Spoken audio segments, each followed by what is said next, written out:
The final stage of revision is to improve your work for readability. So you kind of put yourself in the shoes of your audience, your reader, and think about what their actual experience is going to be going through the paper. To do that, the first thing is to look for unity and coherence. So there's a handout if you're in my Canvas course or any of my courses, but basically you are going to reuse keywords, like important words that actually indicate the topic or thesis. And you're also going to consider the connections and if they're clear between sentences in the same paragraph. We've already been looking at the connections between the topic sentences and the thesis statement. So as long as the material in each paragraph works with the topic sentence of each paragraph, it should be pretty well organized at this point. And we're just kind of strengthening that organization. And it's also really helpful to include transitional words between sentences and paragraphs if you haven't already been doing that. So transitional words between sentences are words that indicate the relationship between one sentence and the sentence that follows it. I'm going to go ahead and just quickly look at the conclusion to this. So we have, looking back on my dramatic summer now, it is clear to me that the experience made me much more aware of the motives of other people and of my surroundings. And this is, I'm going to add, this is an additional idea, right? Where they're not talking about the same thing. So I'm just going to add in addition. And that's a transitional word that really will help the reader see that you're adding an additional point. So it had 1, 2, 3 effects. Down here we have a contrast word, so I'm going to go ahead and go with although. And that just indicates that we're showing a contrast. So sometimes when people add words like this, they'll let the sentence, they won't look at the rest of the sentence. But after you add anything, it's important to read it aloud, especially if there's no comma, right? And you wouldn't add a comma after although, because although marks a dependent clause, right? So we're going to need a comma at some point. But this comma, this is not a complete sentence after this comma. So we can correct this really easily by adding another subject and verb. And so we're just gonna take that out, and now we have, although I still haven't really decided what I want to do, I know I want to use my listening skills to help others. And that's a complete sentence, 2 complete sentences, but one of them has a dependent clause marker word. So you can see the handout on grammar and sentence, or fragments and sentence variety, that will give you a color-coded chart to these different sentence parts.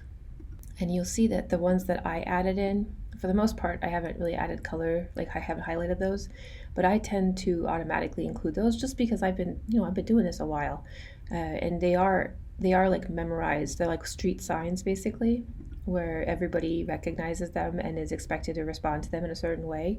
Even if you haven't really thought about it before, you probably know that in the meanwhile means that 2 things are kind of happening at the same time. So I often will just have a lot of those in my back pocket.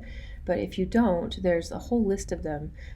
I just Googled transitional words, and this was the second hit. And I like this because it's organized by the goal of the transitional word, to what kind of connection it's going to be showing.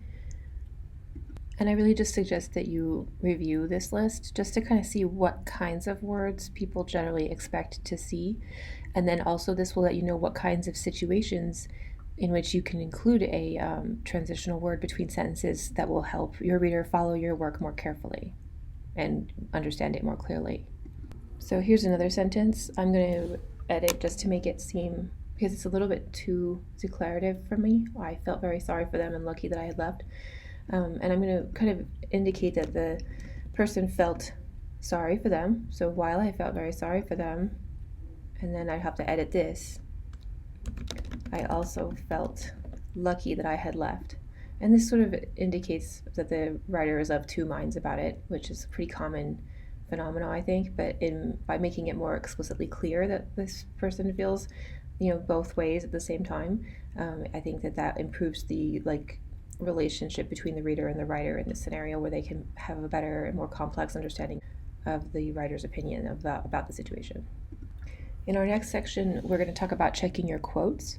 So I have a tip here. I think this is a mistake I see a lot of new writers make, where they are going to give a citation, and they want to cite an article and they italicize it. But an article is a smaller work that's usually found in a journal, and it would get quotation marks. If you are looking at your citation page and you get your citations off of the library website, for example, it'll have it formatted correctly, and you can use that as like a tip, like a hint for yourself, where you can see how it is, formatted on the works cited page or the citation generated by the library, and then just put that in your paper as the citation.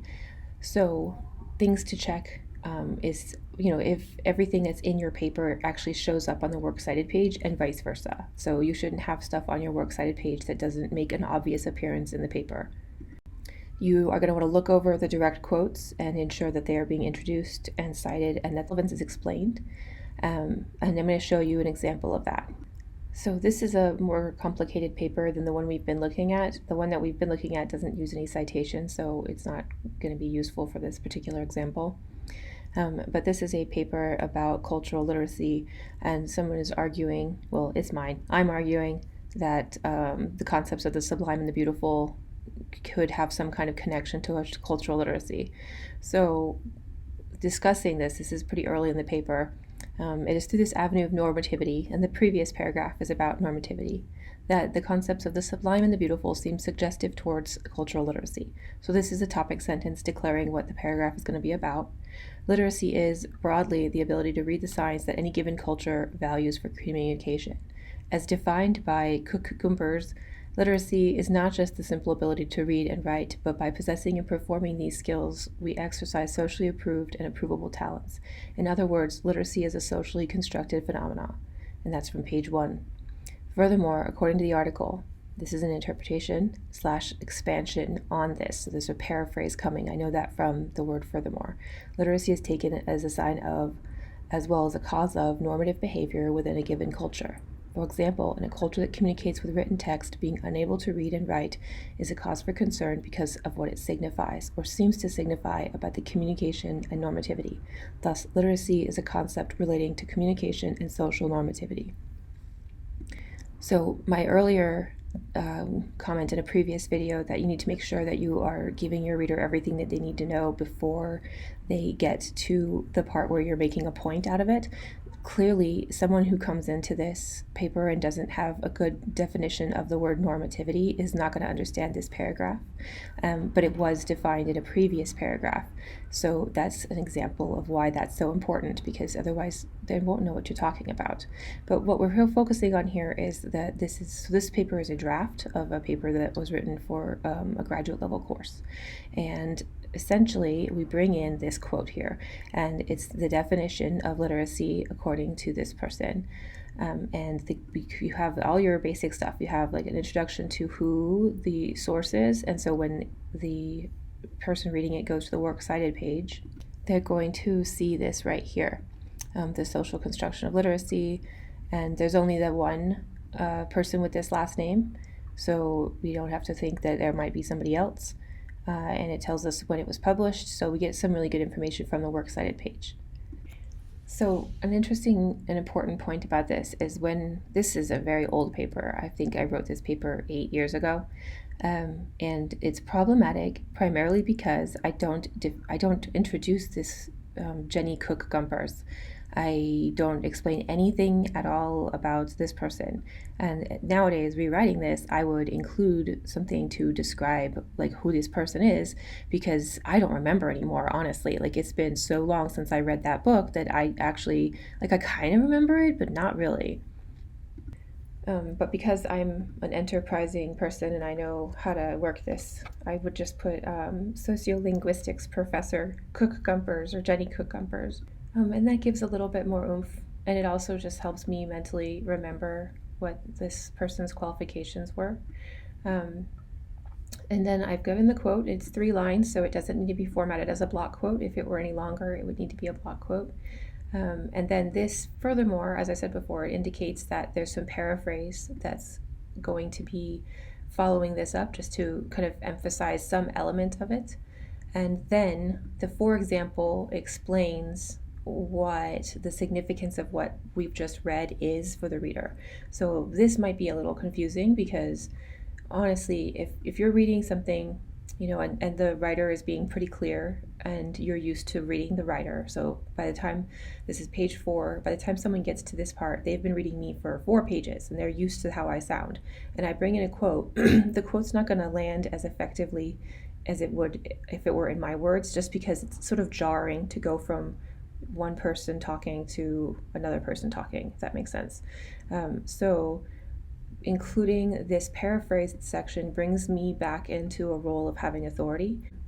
And according to the article here, is a way of indicating that this is from the same article. And then, now I'm thinking about it, I think it might actually be a book. So I should have edited this more carefully, but it's really good to pay attention to the kinds of little things that even someone who's pretty experienced can, mistakenly communicate incorrectly. So this explanation, getting it back into my writing style, will help bring the reader back in, and then giving the example to say, like, kind of, this is more like an in other words, like if you have no idea what this person just said, because this is just here for evidence, here's what it means.